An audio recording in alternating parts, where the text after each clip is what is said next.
menemukan satu penemuan, diumumkan dengan bangga, ternyata hasil penemuannya sudah lebih dulu ada di dalam Al-Quran. Sehingga mau tidak mau ini tidak mungkin kalau ini dari manusia. Maka Allah berfirman di surah As-Saffat, surah Fussilat, surah ke-41 ayat 53. Sanurihim ayatina fil afaqi wa fi anfusihim hatta yatabayyana lahum annahul haqq. Ila akhir ayat.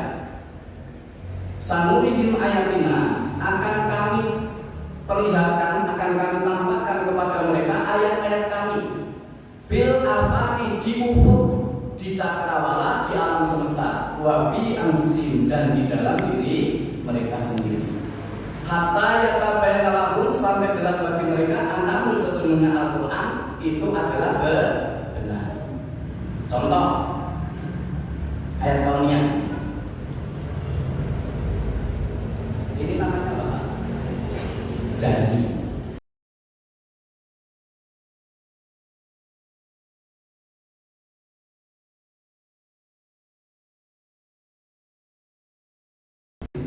Jadi maaf, beberapa hari kemarin kan Seragen ini ada berita-berita yang kurang menyenangkan. Saya ketemu teman Seragen, beritanya yang lelek toh. Ada pembunuhan anak kecil di anak SD di Jenar, itu ketangkapnya kan karena sidik jari.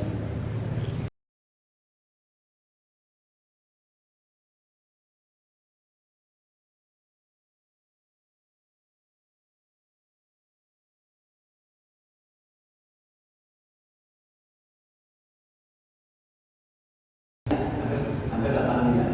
Niku nggak ada yang sama. Coba dengan bayangin, iya caranya sih balik. Uang 10 miliar, sini semester ini nggak ada yang sama. Itu belum yang kemarin meninggal, nggak ada yang sama. Maka sidik jari itu tetap dipakai. Maka kan, apakah mereka tidak melihat bagaimana jari-jari itu disusun yang sekecil ini? Niku kalau saya bahasakan bani aneh orang sih. Maka di antara ayat kauniyah Allah yaitu matahari dan bulan. Kita buka surah Yunus, mungkin ini sedikit mengulang. Ayat 5. Walladzi ja'ala samsa diya'a wal qamara nura wa qaddarahu manazila lita'lamu adada sinina wal hisab ma khalaqallahu dzalika illa bil haqq yufassilul ayati liqaumin ya'lamun. Dia Allah yang telah menciptakan matahari bersinar, bulan bercahaya.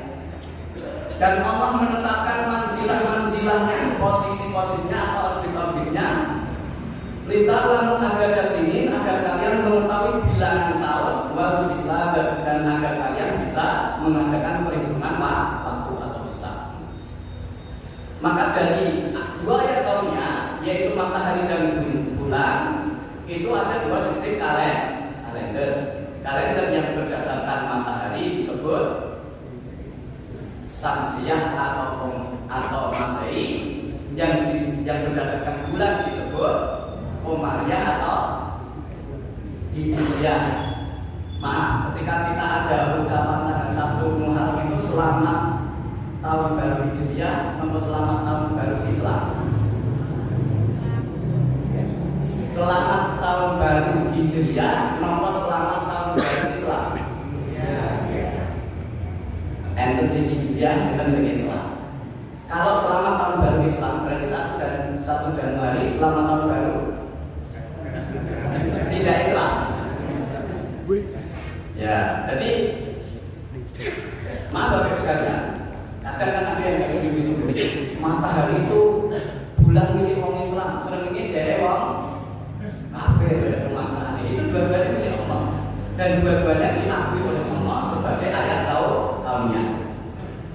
Maka 1 tahun berdasarkan bulan, 1 tahun berdasarkan matahari, jumlah harinya 365,25. Kalau berdasarkan bulan, 1 tahun berapa? 354. Selisih 11 hari. Artinya apa? Setiap tahun sistem kalender Hijriyah itu mendahului Masehi 11 hari. Coba kita buka surah Yasin ya, ayat 40. La samsu yang bagi laha an tudrikal qamar waktu falaki yasbahun. Kamu tidak lasamsu, matahari tidak mungkin mendapati, tidak mungkin mendahului bulan. Jadi lasamsu yang bagi lahan untuk koloma, walala itu sabikinaha, dan malam tidak bisa juga mendahului siang. Masing-masing yasbahun itu berenang, ya beredar pada garis edarnya.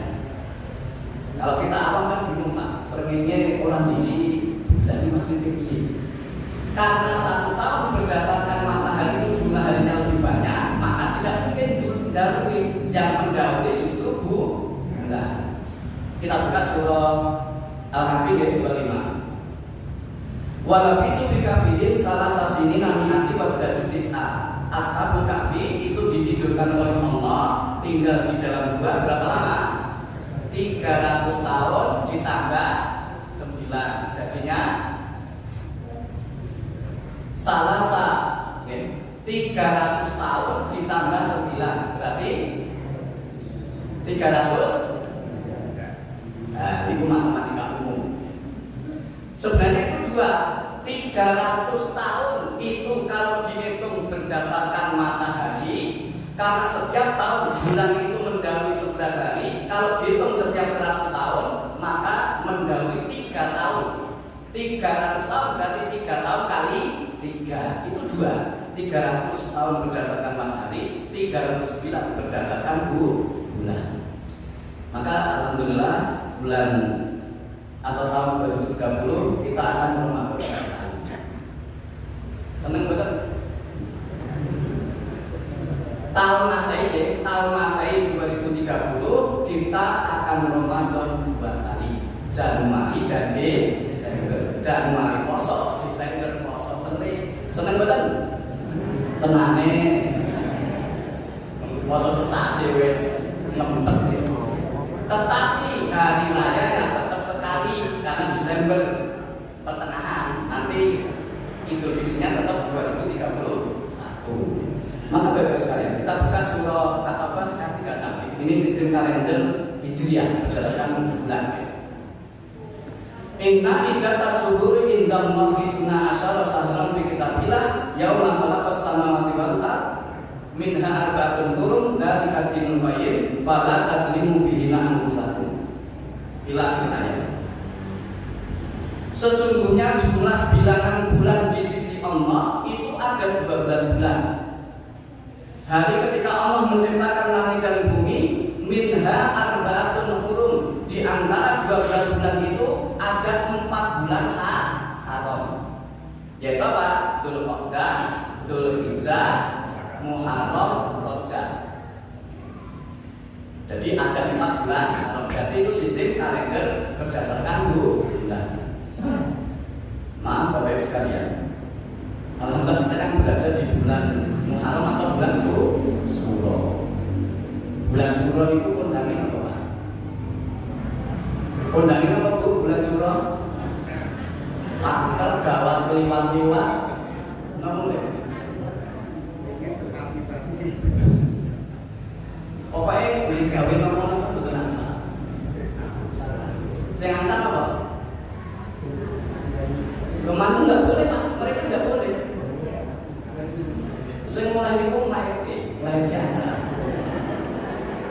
Masuk saya ini saksi surah sebelum saya. Yang didisiknya sakit Pak. Kalau dipercepat bisa. Kalau ditahan, boleh sing rahmat. Maaf, kan sekarang banyak anak lahir dengan tanda cantik. Saat ini lahir itu bisa request ke dokter. Pak dokter, anak saya pengen lahir tanda cantik. Dia juga bisa.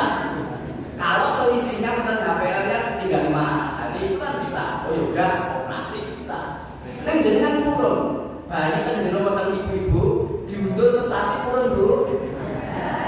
Oh, langsung baterai buatan. Dan ini kejadian Bapak Ibu sekalian. Saya akan menjelaskan tentang akidah yang seperti ini. Kemarin ponakan saya menikah Dzulhijjah akhir ngunduhe manten Muharram.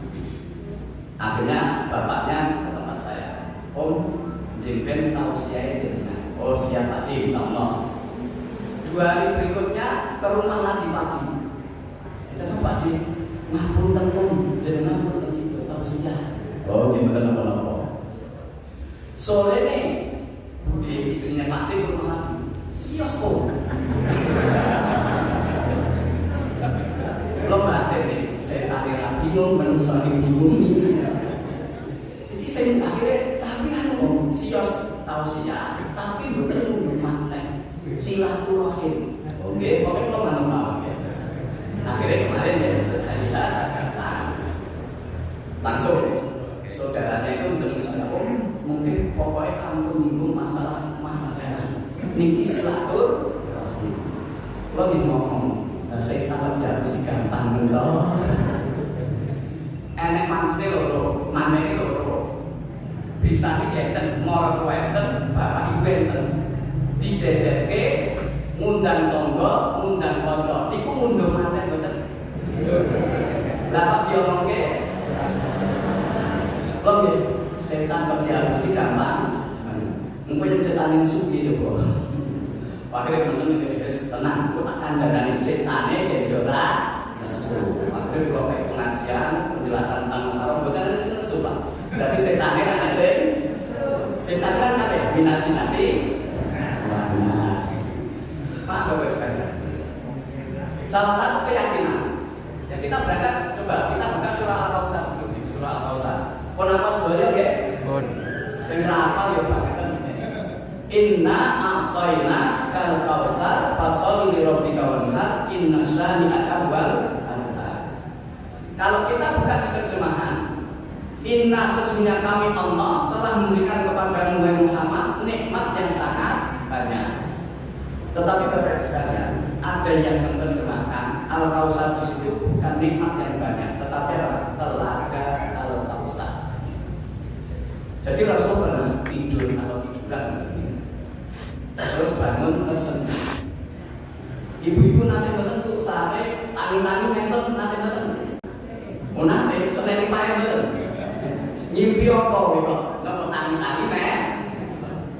Maka para sahabat bertanya dia Rasulullah panjenengan mesem kok kalau napa ketika meniku enten napa?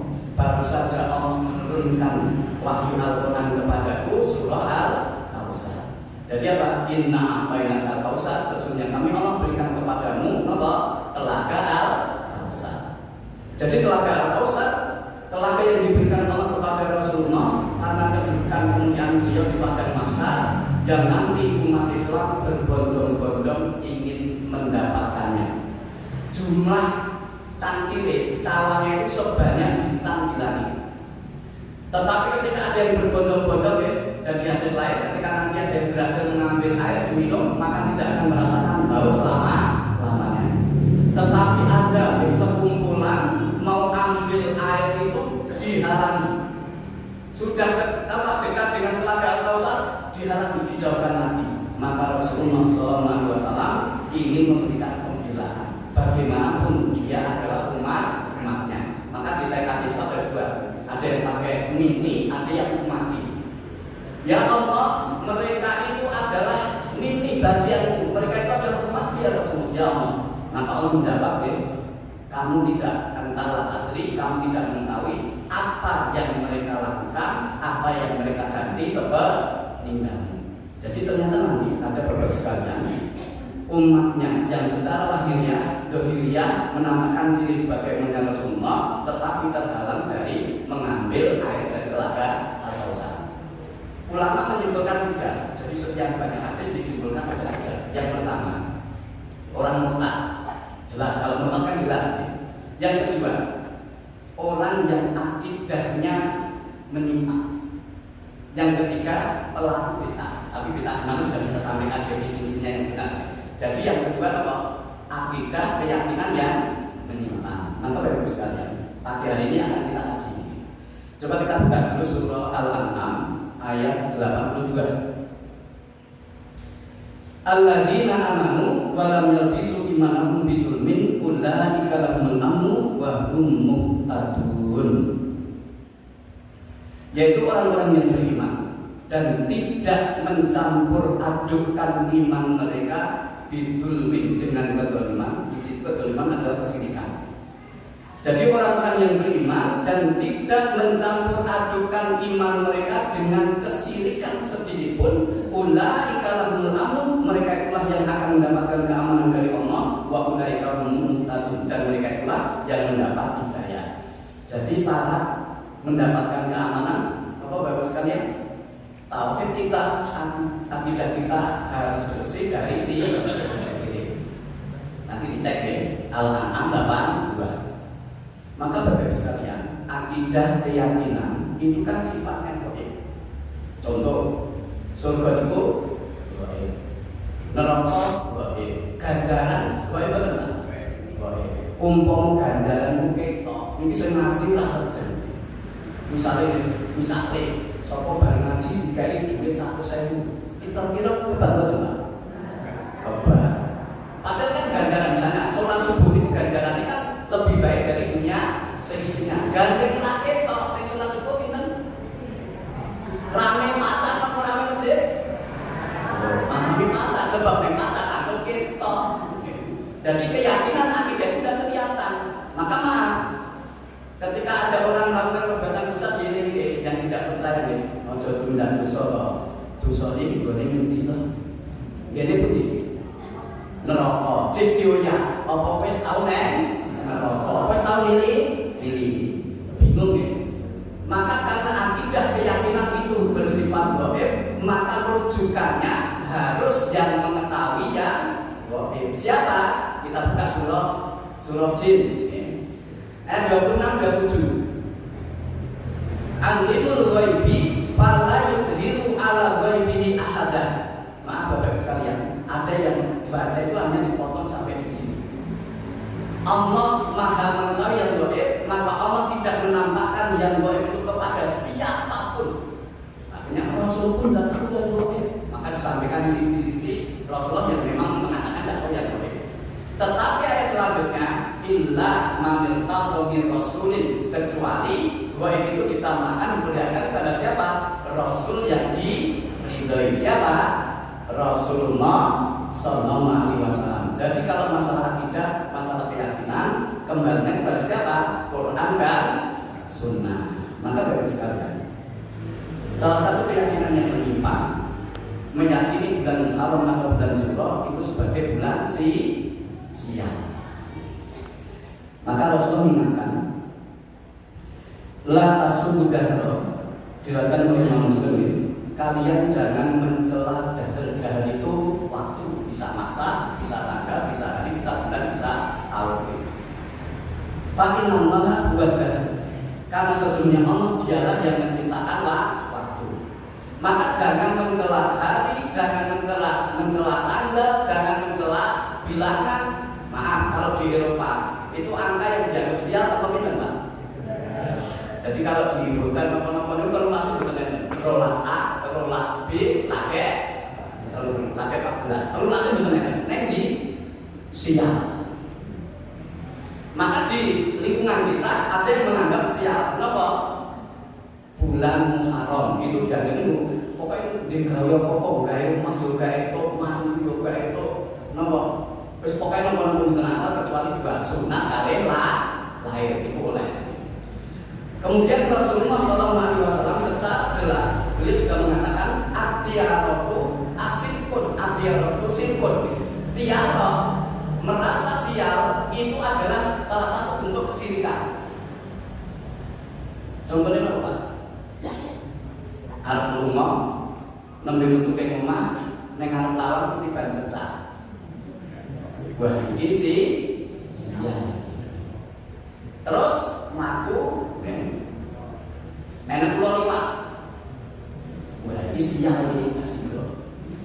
Terus ada kucing ireng. Wah kasih itu. Maka Bapak sekalian, mungkin yang nggak usah saya sampaikan. Rasul berpesan, manusia tidak akan terbebas dari 3 hal. Maka untuk melawannya seperti apa? Yang pertama, perasaan sial.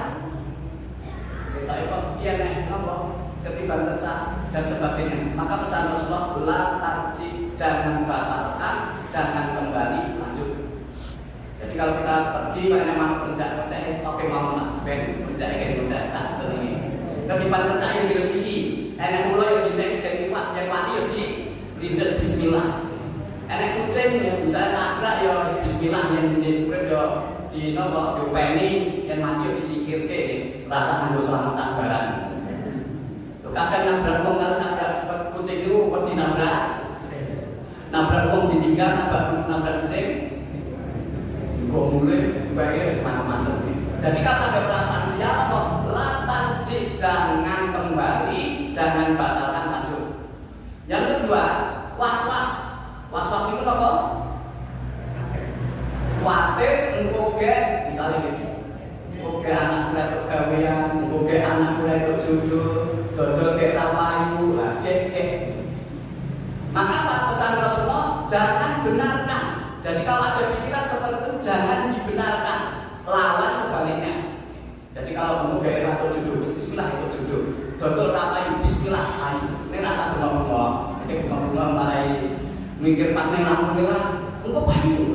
Kabeh bingung cukup di dalam hati. Yang ketiga, idza hasata la tabi. Kalau kamu ada perasaan hasad, milik, jangan melampaui batas. Sebab hasad milik itu naluriah tabiat biasa normal. Jadi mboten sah mongso aku dirosok.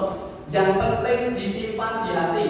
Misalnya tangga tuku mobil anyar, milik mboten Bu? Sing ngomong mboten kula 100% ngapusi. Milik kuansa, ning cukup disimpen di dalam hati, menghibur diri. Somben yang di duwe tuku ojo disimpen hati ning karo brebes mili nggih. Tanggane tuku kulkas malah pilet. Tanggane tuku kipas angin masuk angin. Tuku mobil tanggane sing tuku iso kuwater, sing ora tuku malah mumet. Nah, itu berarti apa? Jadi apa? Simpan di hati dan latar jangan melampaui batas apa? Jangan diwujudkan dengan perkataan atau perbuatan. Perkataan misalnya apa? Allah tuku mobil paling duwite sing nah, niku lho, jare ra pengen. Paling sing itu warisan dan macam-macam. Dengan perbuatan, jika waktu bunyi-bunyi kocok di galang lah itu yang tidak boleh. Maka bebas kembali. Maka kita tidak boleh menganggap bulan Syuro, bulan Muharram itu bulan yang siang. Dan ada perilaku-perilaku yang sebenarnya ini tidak dibenarkan dalam syariat Islam. Yaitu apa? Menyembelih, melakukan penyembelihan bukan untuk Allah. Contoh, saya pernah, ya mungkin sekarang ada atau tidak saya tidak tahu nih, mungkin ya 20-an tahun yang lalu, saya pernah main ke Parangtritis tanggal 1 Muharram pagi, susur pantai Pak, jalan dari pantai Parangtritis sampai Kaliupan bersama banyak teman, termasuk anak saya nih. Nah ketika balik, itu anak saya yang kedua, nah saya pertama kan kuliah takwa nih, terus dan itu yang kedua, lebih tinggi apa sih? Ada kepala sapi terdampar di pantai. Maaf, keyakinan mereka dipersembahkan untuk siapa? Ya kalau itu nopolah ya. Keyakinannya kalau ditompo niku hilang, kalau tidak ditompo berarti anak saya ini berarti gak ditompo di. Sebabnya apa ya pernah ditompo? Maaf, sejak dulu saya kalau membahas tentang yang serius itu aku pengen senengnya guyon Pak. Bahkan ibu saya pernah, maaf saya ditinggal ibu, bapak Mulia itu masih kecil Pak. 4 tahun saya sudah ditinggal bapak. Nah saat itu kan ibu masih pakai pancet, tahu pancet ya? Saat itu dari ngaji wong itu saya SD tahun 80-an ya. Akhirnya kalau kali ibu, kok mesake pae, rasa dikai kau ini, jadi kayak kok dikirim duit wae. Lah kok dikirim duit piye? Lah mosok kan siapa kampung kan apa Pak? Ndok Siti, lah itu pengen tuku sate pengen buat dikirimin duit piye? Wah akhirnya bocah itu. Pas apa nggih? Nyekat itu kan masih pakai tembang itu nggih. Dungane iki lucu nggih. Pak, anakmu gede-gede diwangi ngomong ya Pak. Lho iki oke mau. Lah rampung niku makame di pokok ngoten nggih. Lah kok refleks. Pak ae mau tombol. Bocah iki kan ngopo. Tapi saya pun betul. Artinya apa? Ketika anak satu nulis jelek pun. Lha kok jelek iki? Lah bendino napa abang terus kudune ganti wis apa? Iki meneh. Terus jelek. Jadi Bapak Ibu sekalian, menyembelih bukan untuk Allah kan jelas. Furimat alaikum maitatu wa damu wa lahmul khinzir wa ma ubila li ghairillah. Kemudian ini ada satu pertanyaan. Kalau mempersembahkan makanan bukan kepada manusia, bukan kepada hewan, boten ketok, niku nggih sinten, Pak? Coba kita buka dulu surah Ad-Dariyat. Ad-Dariyat surah ke-51 ayat yang paling populer ayat. Itu paling populer di mana? Wa ma khalaqtul jinna wal insa illa liya'budun. Tetapi ayat setelahnya itu jarang sekali disampaikan. La uridu minkum rizqin wa la uridu ayyukum. Allah tidak menginginkan mereka memberi rezeki dan aku tidak menginginkan agar mereka memberi makan. Artinya apa? Allah tidak butuh makan dan butuh minum. Jadi kalau mempersembahkan sesuatu yang bukan untuk manusia, bukan untuk hewan, itu untuk siapa? Untuk siapa? Kita buka surah Sabar. Surah Sabar itu surah ke-34 ayatnya nanti 40-41. Wa yauma yasuruhum jami'an summa yaqulu lil malaikati ahaula'i iyyakum kanu ya'budun qalu subhanaka anta waliyuna min dunihim bal kanu ya'budunal jinna wa aktsaruhum bihim mu'minun. Dicek. Mungkin hafalan saya keliru, nanti kalau salah dibenarkan. Dan ketika Allah mengumpulkan semuanya, maka Allah bertanya kepada para malaikat, wahai para malaikat, apakah mereka dulu orang-orang yang menyembah selain Allah itu menyembah kalian, beribadah kepada kalian? Maka malaikat menjawab, subhanaka, maha suci engkau ya Allah, anta waliyuna, engkaulah pelindungku, engkaulah sesembahanku, bukan mereka. Bal kanu ya'budunal jinna, tetapi mereka beribadah menyembah jin. Wa aktsaruhum bihim mu'minun, sebagian besar mereka beriman percaya kepada jin. Jadi niku ngasih makan sinten? Jin. Kita buka surah jin. Maaf, ini ada peristiwa. Mungkin jenengan dulu masih ingat ya. Di Gunung Kelut, Pak, dulu ada peristiwa akhir di Sampar itu masih ingat. Terus ditandingi ada 1000. Nah itu ada yang membela ya. Jadi orang Islam membela. Itu kan ngasih makan jin, ngasih makan jin itu tidak apa-apa. Kan saya betul Pak, ngasih makan jin. Dalilnya kan dalilnya. Rasulullah SAW kan berpesan, kalau kamu makan yang ada tulangnya, ojo dikeremus. Nah sok-sok kan yang ngapain jajan dan bebek goreng, ayam bakar, enek kucing nunggu ngenteni. Baru jadi terus dinteni. Ini kok kucing sama ngomong apa itu? Celukai nguli aku. Wes dinteni, malah dinteni pangbar. Lu ngomong. Kan Rasul berpesan jangan tulangnya sisakan karena itu makanan saudara siapa? Tapi pertanyaannya, apakah pernah Rasulullah secara khusus ngasih makan jin? Atau misalnya gini Pak, jenengan makan di warung, ayam bakar, bebek goreng, terus tulangnya jenengan buang. Ini pun jenengan ada niat nggak? Jin ini makan, pernah nggak? Terus misalnya nih, tulang ini, misalnya tulang segede lah, tulang sapi nih, disantap, jenengan sumber. Boten, kok boten sebabnya apa? Maksud saya kan, kok mereka marah ketika akhir itu disantap marah? Sebabnya apa? Karena adanya bentuk pensakralan, bentuk pengagungan, dan itu bagian dari ibadah. Kalau dari nilainya nggak ada nilainya Pak. Kok nganti satu saya itu? Di sini nopo aku kalau nopo kan. Misalnya iwak sak akhir ya begini sepiro kan? Bukan karena nilainya, tapi nopo? Karena ada keyakinan, pengagungan dan pensakralan. Itulah bagian dari ibadah.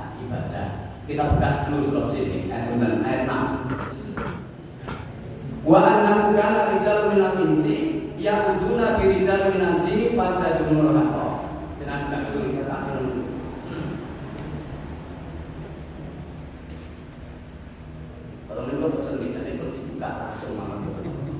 Jadi waktu juga mencari nomor saja. Tapi sebenarnya pun udah sampai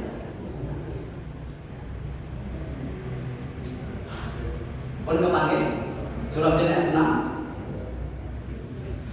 Sesungguhnya ada laki-laki dari manusia meminta perlindungan kepada laki-laki dari jin. Fazadhum rahaqa, maka jin itu menambah kepada mereka kesesatan. Berinteraksi dengan jin di ayat lain itu ada. Rabbana istamta'na ba'duna biba'd. Coba kita bacakan di surah Al-An'am. Nah,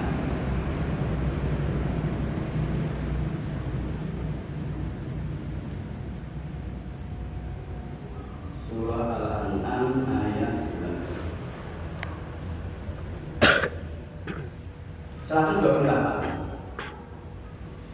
Wa yauma yahsyuruhum jami'an ya masaral jinni wal insi ya masaral jinni qad istaghfartum minal insi wa qala awliya'uhum minal insi rabbana istamta'a ba'duna bi ba'din wa balagna ajalana alladzi ajalta lana qala an-naru maswaakum khalidina biha illa ma sya'allah inna rabbaka hakimun alim.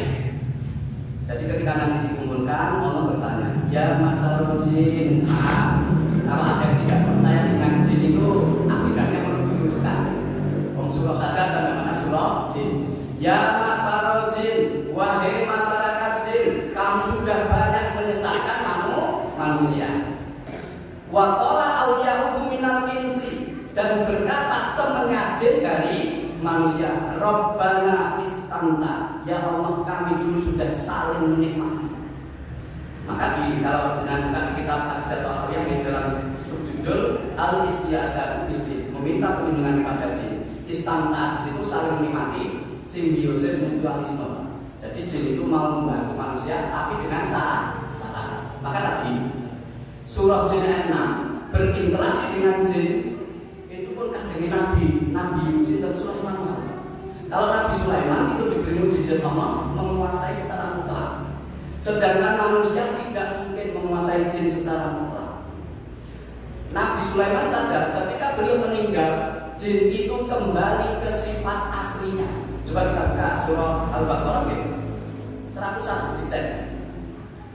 Wattaba'u ma tatlu syayatinu ala mulki Sulaiman wa ma kafara Sulaimanu walakinna syayatina kafaru yu'allimuna nasa sihr dan seterusnya. Itu sihir berkaitan dengan yufariquna bainal mar'i wa zawji. Contoh sihir yang dicontohkan Allah memisahkan antara suami istri. Jadi ketika Nabi Sulaiman meninggal, jin itu kan nggak tahu kan beliau bersandar di singgasana, bersandar di tongkat. Beliau tidak bergerak, dikira apa tesih urip. Tahunya meninggal, tongkatnya dimakan raya, beliau jatuh. Maka jin-jin yang dulunya mengikuti Nabi Sulaiman itu membuat fitnah. Apa? Montra-montra sihir dikumpulkan dalam satu kitab, ditaruh di bawah singgasananya Nabi Sulaiman. Dengan fitnah apa? Sulaiman itu belajar mengajarkan, mengamalkan sihir. Maka dibantu wa mata Sulaiman. Sulaiman tidak kafir, tidak belajar sihir, tidak mengajarkan sihir, tidak mengamalkan sihir. Tetapi yang kafir adalah jin-jin di masa Sulaiman. Maka berinteraksi dengan jin, syaratnya yang dua Pak, hati-hati. Ada dua. Yang pertama syirik, yang kedua maksiat. Hanya dua ini, tidak ada syarat lain. Tetapi maaf, yang syirik itu justru banyak dipahami umat Islam yang awam sebagai bentuk ilmu putih. Contohnya kan, maaf dan dulu mungkin pernah belajar bela diri Islam apa sih nganggu Islam atau tidak, sih mampu Islam. Pun mengko jenenge macam-macam, jenenge macam-macam. Itu kan kowe ora salat ilmumu hilang. Niku salate kira-kira karena Allah mergo karena ilmu. Contoh gini. Kemarin telepon saya di tempat. Jadi dia umur 44 tahun menikah. Lah Pak Dini ikut kajian saya karena sering bekerja, akhirnya tak ini saya punya kenalan pengen menikah kok sulit. Akhirnya saya diberikan telepon. Nah ketika telepon itu kita ilmunya di lantai 5. Jadi bosnya dhuwur banget Pak. Jadi kalau lantai 5 dhuwur gitu. Jadi kalau ada orang ngomong kok dhuwur iki biasanya pengen ngomong kok dari lantai 5 kok dhuwur. Jadi dia tak kalau niku nggih mboten ngerti. Ning rada ngerti. Diawali orang ngerti ning rada ngerti. Niku harus pamer kowe ora pamer. Saya pernah ditemui kiai di dalam mimpi. Maka di mimpi itu saya nggak boleh makan pakai tangan kiri, makan harus tangan kanan, minum harus tangan kanan, nggak boleh pakai tangan kiri. Ini sesuai sunnah ya, sesuai sunnah. Yang kedua, saya bisa menyembuhkan, diberi doa, doanya seperti ini, sesuai doa Rasulullah. Engkau yang ada pengeloro, kau yang ngerti tekan ono, yang gelem tambah ono, yang tak gelem merasa mbok peksa. Ning kowe ora itu dikai paknya bisa menyembuhkan. Akhirnya dia pernah mencoba minum pakai tangan kiri. Tapi kalau setiap saya minum pakai tangan kiri, saya bisa melihat dia itu. Nah, diwai semicin mas. Pertama enggak. Saat ini mas, kowe mangan tangan tengen, ngombe tangan tengen. Kowe mergo maksudnya kalau semono, ning mergo wedi sinten? Niku mau. Terus tambah. Setelah itu datang cewek. Wah, niku kowe ora iso mrukani lho, iki kan berarti sene akibatnya mas. Akibatnya nopo? Jadi Bapak sekalian, ini talbis apa? Campur aduk. Solatnya bener, solawatnya bener, tetapi penempatannya yang tidak pada tempatnya. Sirkunia, sing salah nih. Lah sing ngeten kan biasanya disebut putih. Wong syaratnya kudu sholat tahajud, syaratnya kudu maca sholawat sekian ribu. Bisa pernah di teman di pasar itu. Aku mau coba sholawat nih mas. Iya, ning aku pengen ben sedih. Iya. Ternyata betul ketika kita lihat ada reaksi baru sadar kalau yang datang itu bukan malaikat, tapi sinten? Yang kedua, maksiat.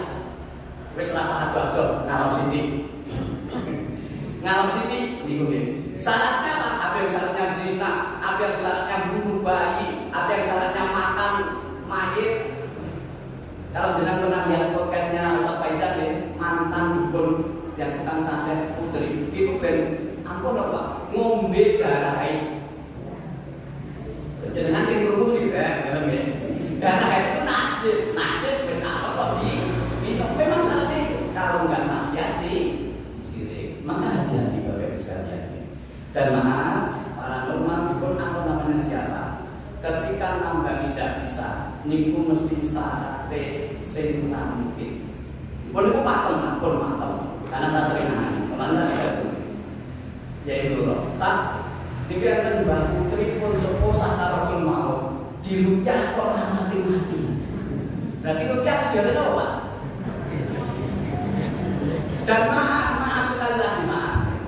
Orang tua kita merawat kita sakit dari bayi dungane cepat mati. Anaknya merawat wong tua dungane cepat mati. Jujur mboten jujur nggih. Pernah. Tapi enggak kita sebut nggih. Bapak ini pun sakit ngoten niku lho ya sehat. Lah kok masih malah kesu. Jadi dirukyah. Malah apa? Ya dirukyah ora mesti mati, sehat yo kata nggih. Akhirnya apa? Yang diukur itu tak turune syaratnya jadi hilang. Pernah pasang busuk ngoten nggih. Syaratnya itu golek cunduk lawas karo bekecot ning pucuk jati. Lah golek endi? Niku artine apa?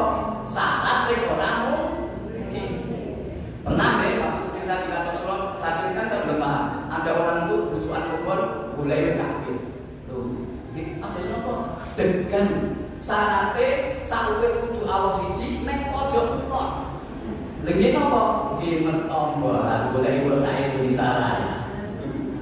Enten meneh mboten saged mari. Syaratnya napa? Omahmu kudu diblok. Yang bukan percaya kula jak kula bukten iki. Jadi nggih kalau niku omahe kan blok jadi jalan boleh jadi darani. Lah jenengan purun Pak. Nggih mboten umpama dibloke ora di omah malah tambah to. Ora turune kan dia sampeyan masih mikir. Jadi Bapak sekalian hati-hati. Maka di bulan Muharram ini kan sangat riskan sekali, banyak perbuatan-perbuatan yang sebenarnya merupakan kesalahan.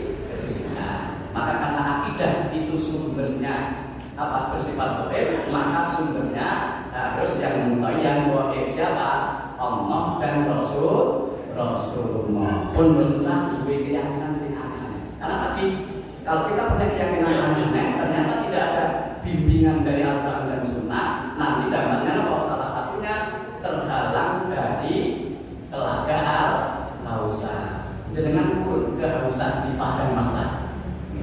Maka kan berapa tahun?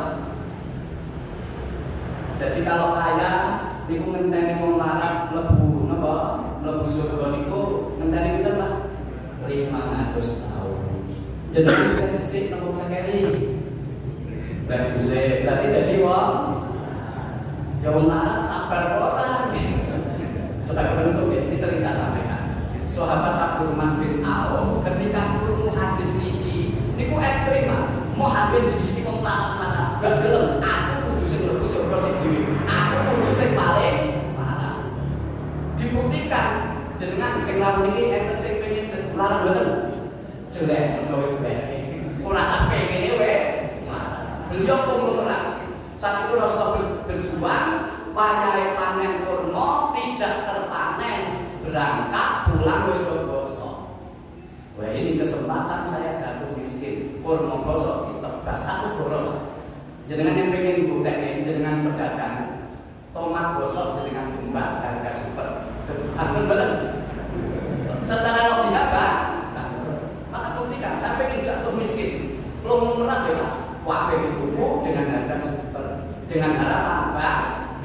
Ada raja zaman, ada Pak Goblok, Pak nurut dokter ramane kurma gosok. Utusan kamu nembasan negara kurma gosok ini saya beri keuntungan 10 kali lipat. Si domlarat apa tambah sugih?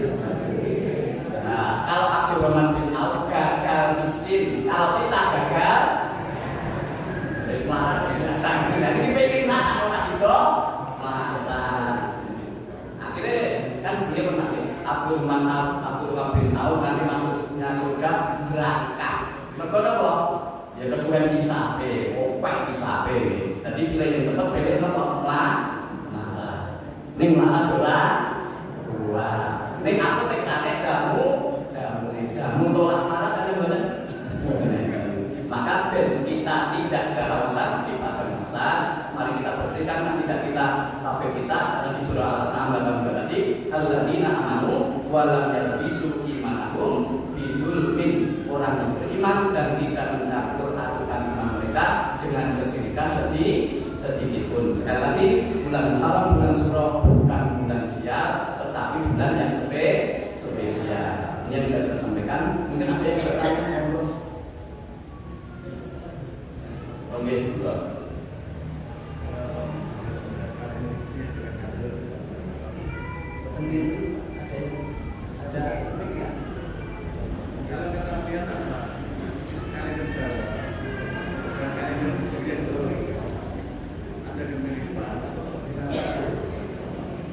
bulan Jawa itu bulan Jawa. Ini kasihnya ada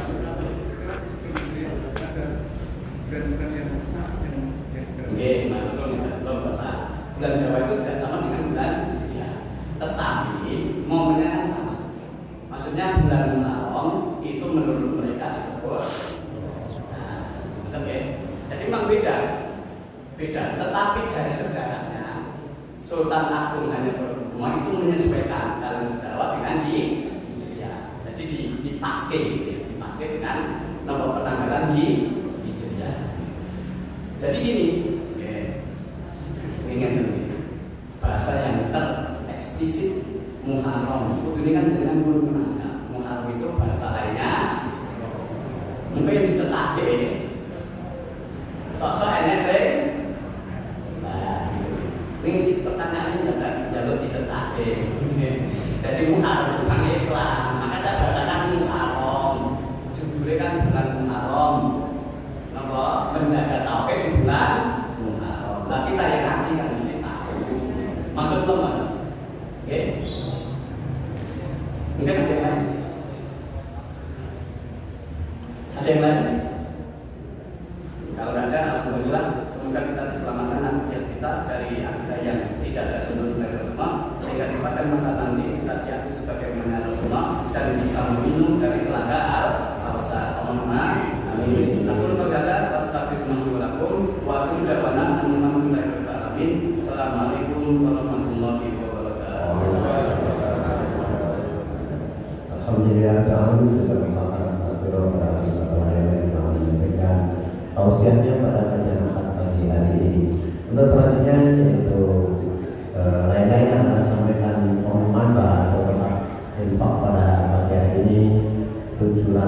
27.000 ya. Terima kasih kepada jamaah yang telah memberikan informasi pada kajian pada hari ini. Untuk selanjutnya kami yang hadir berkumpul mengenai kebenaran dan doa Allah alhamdulillah alamin subhanallah asyhadu an la ilaha illallah astaghfirullahaladzim. Demikian terima kasih dan saya selaku acara